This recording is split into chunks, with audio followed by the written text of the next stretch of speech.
HubSpot presents the Modern Sales Leader Award, a way to celebrate individuals who move the industry forward through purposeful, data-driven decision-making and a commitment to prioritizing people.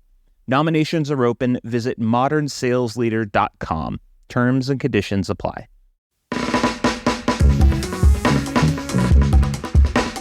Hey folks, Mark Roberge here. Welcome to the Science of Scaling podcast. On this podcast, we talk to the top sales leaders in tech to learn the science behind how they're scaling their revenue and sales. I'm so excited today to have Jay LeBoeuf as our guest. Jay founded Descript's sales team. Descript is at the forefront of AI technology. He's got a pretty eclectic background for ending up in the seat he's in right now. Electrical engineer, student at Cornell, worked in some of the media tech companies back in the day like Avid. He's been lecturing over at Stanford University in their engineering department for over a decade. And here he is carrying his first quota, leading his first go-to-market team. So he's been at the forefront of thinking differently about using AI in go-to-market, of cultivating champions, of developing a community-led growth strategy. These are the new techniques we're going to dig into with Jay. Let's do it. So Descript is an app that allows you to edit audio and video as easily as editing text and as collaboratively as we would use a Google Doc. And one of the things we've pioneered is this text-based editing. So you should be able to just select a word, a phrase, a paragraph you don't want, hit delete, and it edits the underlying audio and video. And that's one of like many auto-magical AI things that we do. So we've raised $100 million so far. We're a Series C company funded by Andreessen Horowitz, Redpoint, Spark, and our Series C was led by OpenAI. It's very cool. Let's get into your journey here. I don't believe you carried a sales quota before. You know, as I look at your background, you're electrical engineering at Cornell, you studied at Stanford, you've taught at Stanford for over a decade on more of the tech side. A lot of your roles have been on the R&D side of the fence. Tell us about how you ended up here. I was a very unhappy electrical engineer, but I was doing a lot of music on the side, playing in a band and in a lot of recording studios. And for me, the aha moment was discovering that you could actually blend music and technology. And so my initial goal was, I'm going to go to Stanford, I'm going to go to grad school, I'm going to become more solid in my technical chops, but with my creative and musical background, I'll get at a company, I'll go in, make a huge impact, develop technology that supports creative professionals. And that was basically the first decade of my career, was doing that on a more technical sense. And then the kind of pivot towards becoming more of a business professional was leaving Avid. So Avid is a company that does a product called Pro Tools and Avid Media Composer and a lot of stuff that's used by the biggest recording and film studios. I left that company because I wanted to do my own startup. It was 2008. Very early time to do an AI startup, but I did one also in the media and technology space. And it was in the process of that startup that I realized there are far better people technically than I am, and that the best thing I could do to serve the vision of the company is to act as a business leader. And that's also how I began my quest into sales, because we were doing something that the world didn't know it needed, and I had to convince a lot of people otherwise. That's really cool. If I were to try to paint my perspective of the last 25 years of like sales evolution, maybe even longer in software, let's say, prior to the internet, there's a lot of anecdotal narrative that the best sales team won. And then with the internet and cloud, that gave way to what we refer to today as like product-led growth. Maybe it was called self-serve. It was called like even application service provider way back in the day. But the bottom line is like, you could literally just start using the product. And the narrative in Silicon Valley was like, hey, best product wins now. And for a while, there was like almost an allergy effect. And then I think sometime in like 2010 or something, someone like stuck an SDR against their PLG funnel and like things accelerated. And we got into this little bit of a hybrid. Now it's like, how do you integrate these things? More of the traditional sales stuff of like discovery and personalization of the message. Do you think that stuff is not applicable here because something changed? Well, the key word you did mention there, Mark, was discovery. And that's something that I think we can't ever get lazy at. I learn so much. My team learns so much every day if we're willing to ask the questions, if we're willing to be constantly curious, if we're willing to ask somebody why, even though we think we know the answer, what's the harm in asking it? And we learn so much about how to describe the product, what new competitors are, what other solutions they're looking at. And then importantly, what's the friction? Like what's kept them from paying up until now? Why are they even talking to a human? Ideally our product is set up that you can do everything you need to do without talking to a human. If you're talking to us, we're almost a bug. So what's the bug? Why? We love you. Thanks for reaching out to us. We're gonna care for you, give you everything you need. But why are you here? And then oftentimes we can use that to make the help documentation better, make our pricing better, make our follow-up emails, like have a few additional things, because we actually do want to get you to value, get you to the sale a little bit faster. And if we can do that without either of us having to spend a half hour on Zoom together, I mean, why not? That stuck out to me in our chat of like how quickly you went from, okay, we need to help the product engineering folks figure out our product market fit, like debug this thing, be the human in the loop, remove ourselves. And suddenly it seemed like your North Star toward revenue acceleration was the development of champions. Can you talk about that? Like, how did you pick that? What does that mean? How do you codify that? One of the things that we realized was working really well is, one, we have a product that in about 1 minute, I can demo it to you, and no matter what your role at the company, you will consider that what I just showed you is complete and total magic. So we could have a procurement person, and I can show them how I can upload an audio file with all these background sounds and people talking and dishes clanking in the background. With one button, it all disappears and you sound like you're on a broadcast quality microphone. I can show that to the procurement person and they're like, wow, I'm just here to buy this thing, but that's cool. So with things like that, you realize that people would end the call and they're like, Jay, thank you so much for your time, or whoever they're talking to at Descript, thank you so much for your time. Let me know how else I can help. And what I always encourage, especially when I'm working with like university students, people will often tell them like, let me know what else I can do to help. And I'm like, take them up on it every single time. This is really interesting. This is an opportunity everywhere in the go-to-market ecosystem. Jay is leaning into referrals. He's talking about building champions. He's talking about like when someone says, hey, this is awesome. Let me know if I could ever help you. And he says, take advantage of that. I don't understand why we don't codify that into our sales methodology as much. I don't think I've ever come across a relatively mature sales organization that doesn't have a cold calling script. But it's really hard for me to think about a mature sales organization that has a generate referral script. That's an opportunity. And Jay's bringing that to life. Let's get back to him. If you think there's some logical way that they can provide value, and it's a pretty authentic ask that customer or person could deliver.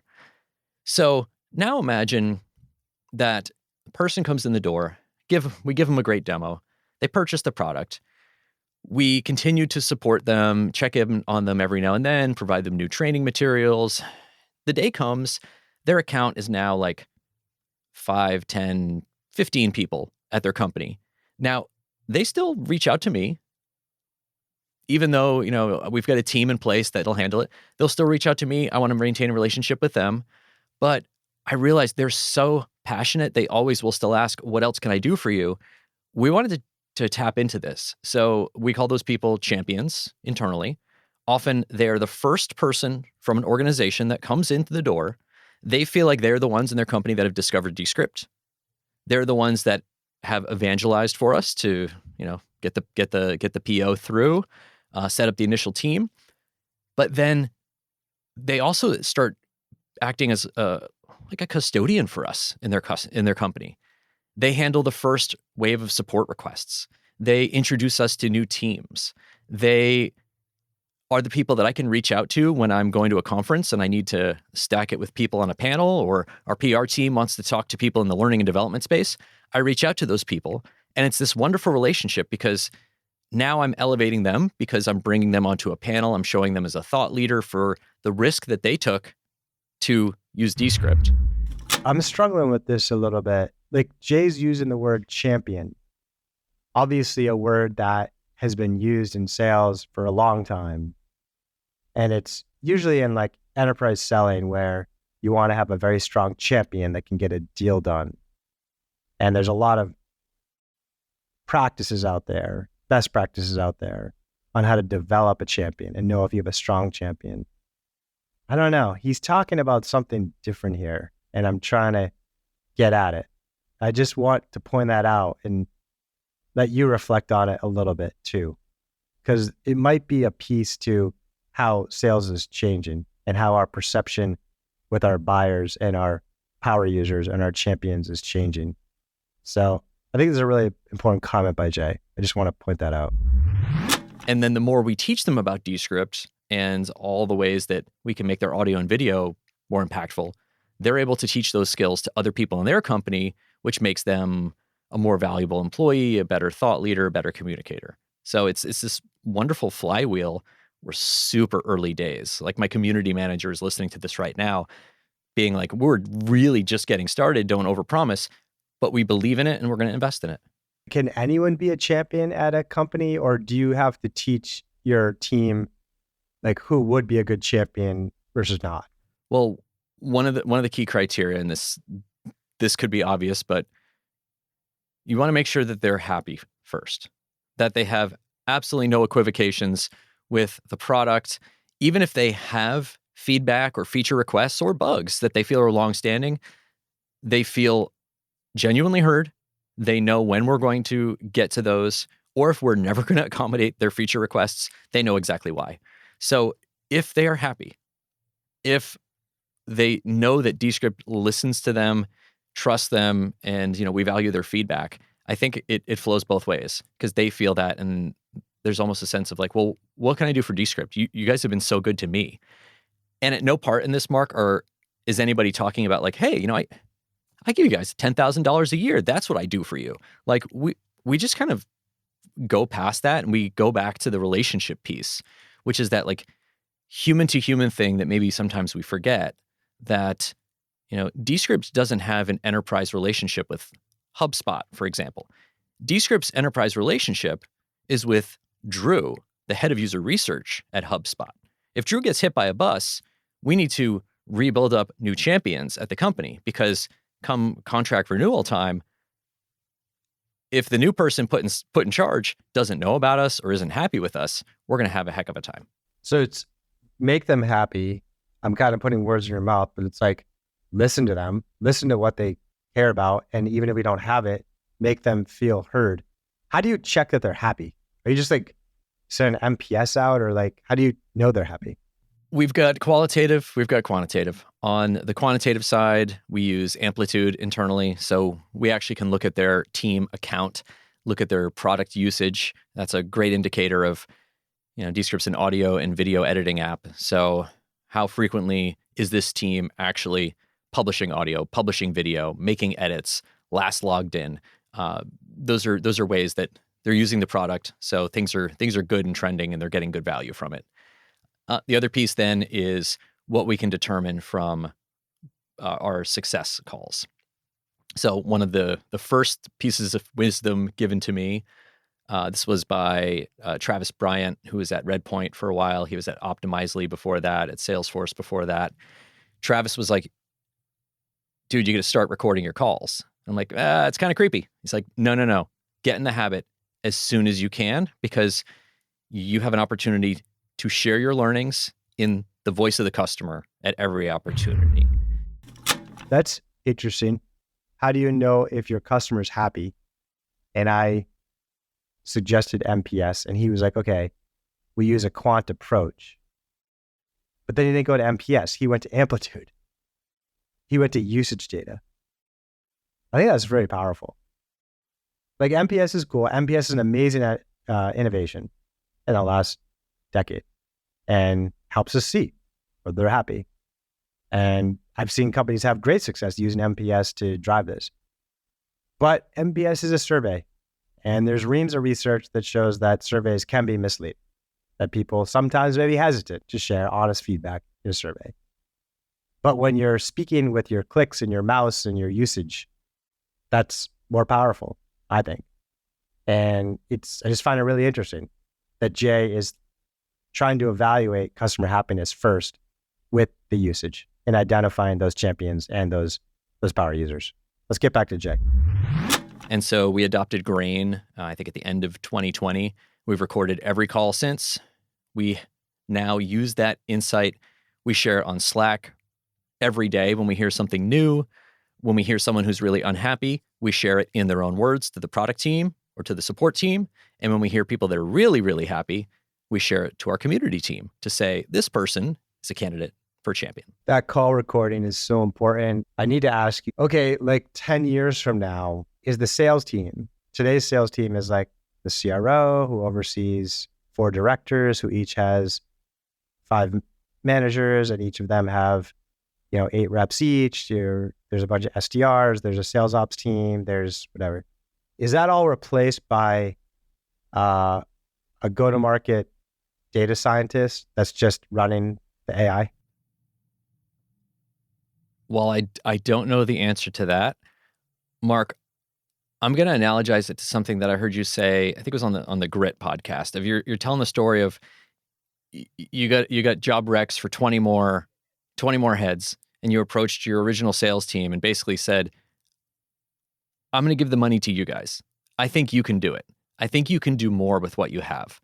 So where I think we're at right now is, we have a small team. There's 3 people on our sales and success team. I know it sounds extraordinary to everybody here. Like, well, this is so lavish. How do you spend that $100 million? I can assure you it's not on sales and success. We are trying to give the entrepreneur generalist sales and success team we have access to whatever tools and technology they need to be as empowered about what the customer needs, to share insights, and basically to act as a force multiplier for their skills. I didn't even remember that. That's actually a perfect place to bring in my commentary on the Grit podcast. And now Jay's making me connect some dots here. He's helping me connect some dots. And what he's referring to is this. How do you know what the quota of your salespeople should be? If you're about to build a sales team, how do you come up with that? And I don't think the industry does that well. I think most people say, well, we're running an inside sales-led growth motion. So of course we're going to pay our salespeople $140,000 a year. And of course their quota is going to be $600,000 a year because that's what everyone else does. Or we're running an enterprise sales motion. And of course we're going to pay our people $300,000 a year. And of course their quota is going to be $1 million a year. But I think that's super suboptimal. And I think it's hard because at the end of the day, your constraint is a 40-hour work week or whatever you want your reps to work and how they can make that most productive. But when you start out just we're running sales-led growth, $140,000 a year, $600,000 a quarter, you sort of pinpoint yourself, you peg yourself to that expectation. But especially today with AI and you're scaling up a team, you have an opportunity to say, I don't know. All I know is I have 2 reps, or I have 3 reps today. And over the last couple of months, they have averaged what's going to end up being $700,000 of ARR. And I want to see how high they can get this. I want to challenge them to do more. And I'm not going to raise their quota. I'm just going to put that money in their pocket when they do. So that's going to be a big opportunity for us if we're starting out with AI technology to rewrite that formula that we lean into prematurely. All right, let's get back to Jay. So that's, really where we want to invest right now is helping our team do as much as possible. And then honestly, before adding more people, I think we really want to figure out, do we need to? Because our desired motion, and then this applies just to us, I'd say, or companies that feel like they are us, a bottoms-up, product-led growth, self-service company at its core. We do have enterprise, but it's enterprise with a little e. These aren't gigantic contracts that we're going out trying to hunt for. These are companies coming in that are pre-qualified that are telling us we need Descript. And so I want to arm my team with as much, knowledge in AI as possible. And, it started with, hey, everybody, we get Clearbit. We actually can learn who everybody is as they're coming in. And now, the sky's the limit. We can have it as our deal-making assistant. On my list to experiment with, there's several companies and tools for helping you with security reviews. There are several tools that help you with legal contract review, so I don't have to always go to the lawyers every single time. They can help me more intelligently decide what's a risk and what's not. That's something I think will really help us. You've mentioned the word, like, in a way, we're a bug. If I could quote you, in the process, if we have to get involved, you're talking about, trying to just drive productivity and streamline and use technology. Do you think, like, you're going to see this at your company, or we're going to see this at companies where, like, culturally, maybe some of your frontline people are, like, concerned? Like, I don't want to feel like a bug, and I'm doing all this work. Am I actually just putting myself out of a job? I think sometimes in any tech we've felt that, but, like, it's very real with AI. Yeah. So if we look at ourselves as, first of all, we all work for Descript. Another thing that you should know about my team and how I'm trying to do things here is we are a non-commissioned sales environment. So I want everybody doing what's in the best interest for Descript. Similar to a software engineer on our teams can best allocate their time to which bugs they work on and roughly what order and how much time they invest on them. I think our sales and success team, we're pretty rigorous about how we prioritize our time, but really our job is to help with the go-to-market function of getting into more businesses, more creative agencies, more studios, and then also, like, create a repeatable framework. And maybe it relies on humans. Maybe we discover one of the secret sauces is Descript demo as done by a human with our passion and our energy and our ability to remove any obstacle in the path. That leads to 10x bigger ACVs than if we're not involved, at which point then that's a scalable, repeatable process that we discovered, and then we can see how efficient we make that. I don't see ourselves putting ourselves totally out of business. Why'd you go non-commission? The short answer is I have absolutely no experience as an enterprise sales professional. I have always wondered why it was a thing.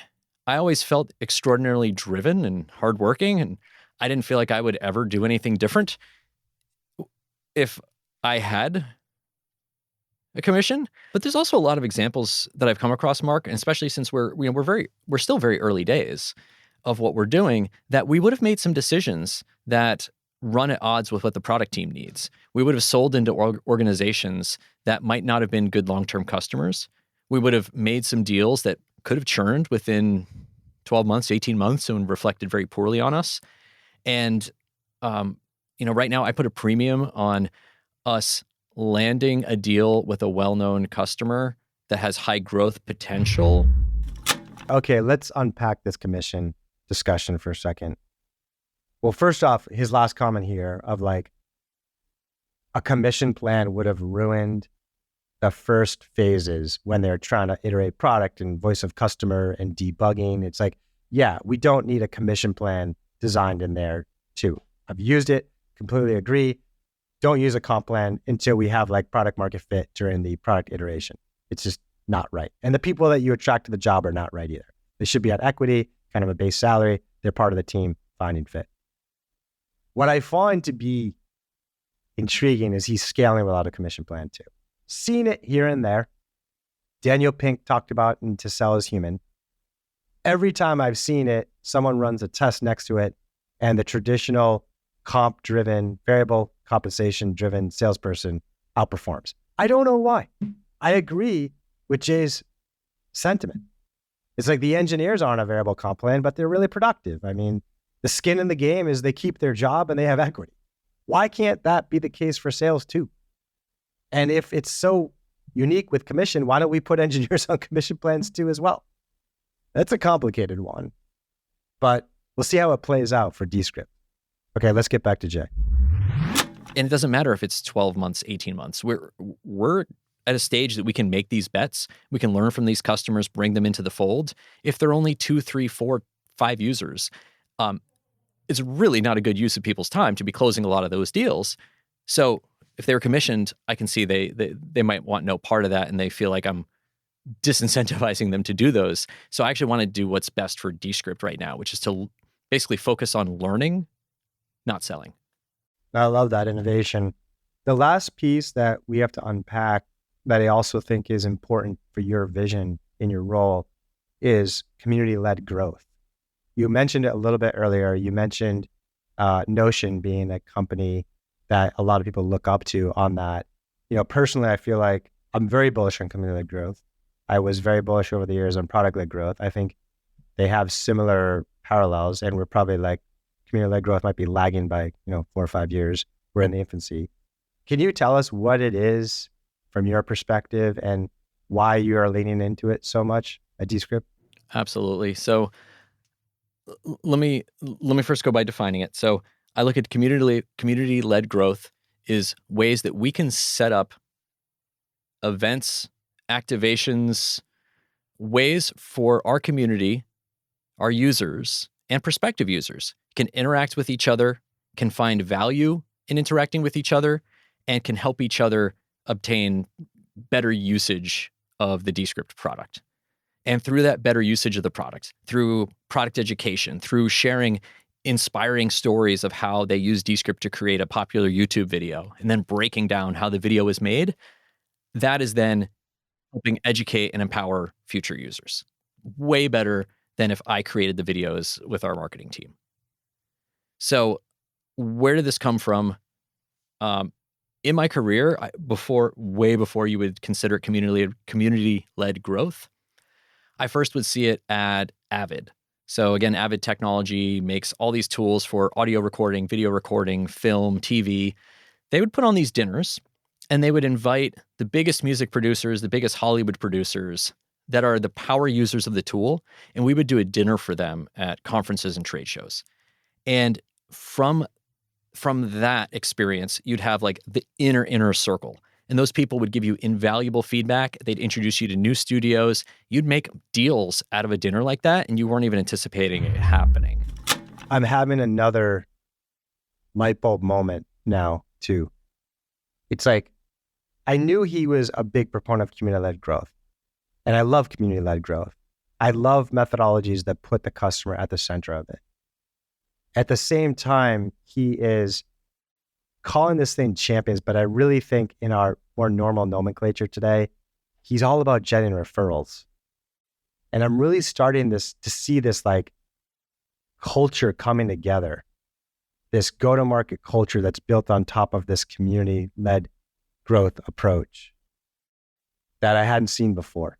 And I think Jay is doing some really special stuff with his commentary on champions and his commentary on community-led growth, which I hadn't seen connected, but they're very much in the same bucket. I think we're on to something exciting here. All right, let's get back to Jay.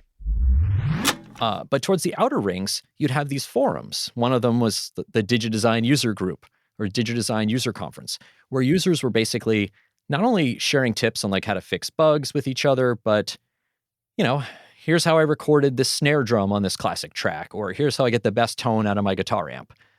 And these were just inspiring places that the more people who were in those forums, the bigger the user base got and the more informed and educated it became. And I started seeing this, like every great company, every great tool provider has their version of this. And sometimes it's on Discord, sometimes it's a private Slack, sometimes it's live events. When we wanted to crystallize around a model that we're going to shamelessly copy, we looked at Notion. So credit to Ben Lang and the team at Notion, also for all the insight and wisdom they've given me.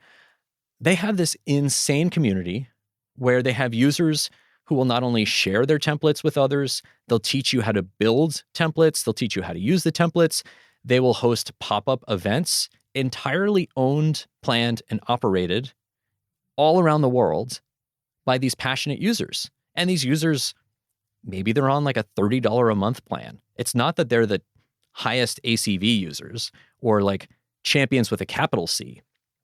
But there are people that are kind of more powerful than that. There are people that are going to invest their time, their credibility, their energy towards educating and empowering other users.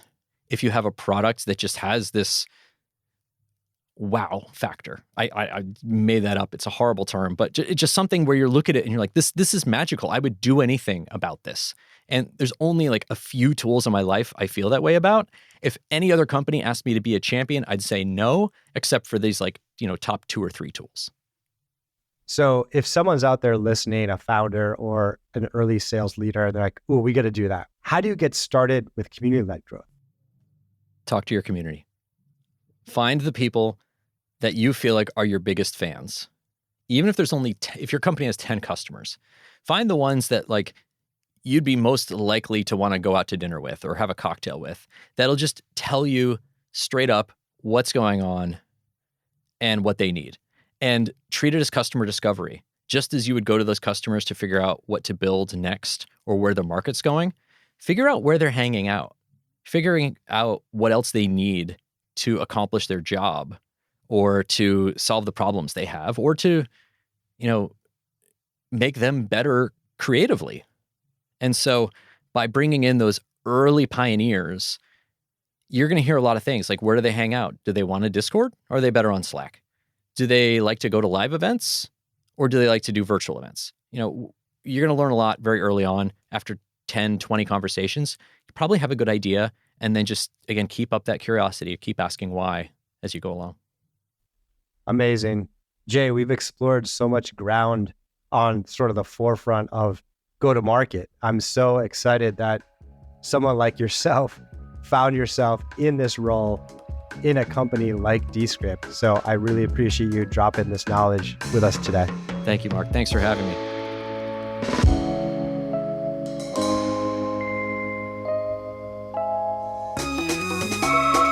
Today's episode was written and produced by Matthew Brown. Our show is edited by Pizza Shark Productions. Big thanks to HubSpot for Startups and to the HubSpot Podcast Network for keeping the audio on. Hey, also, we're a new show, so if you like what you hear, or if you hate what you hear, leave us a rating and review over on your favorite podcast player. I love the feedback. Also, check out Stage 2 Capital. We're the first VC firm run and backed by over 500 CROs, CMOs, CCOs. So if you're an entrepreneur looking to scale your business, check out stage2.capital. All right, that's it for today. I'm Mark Roberge. See you next week.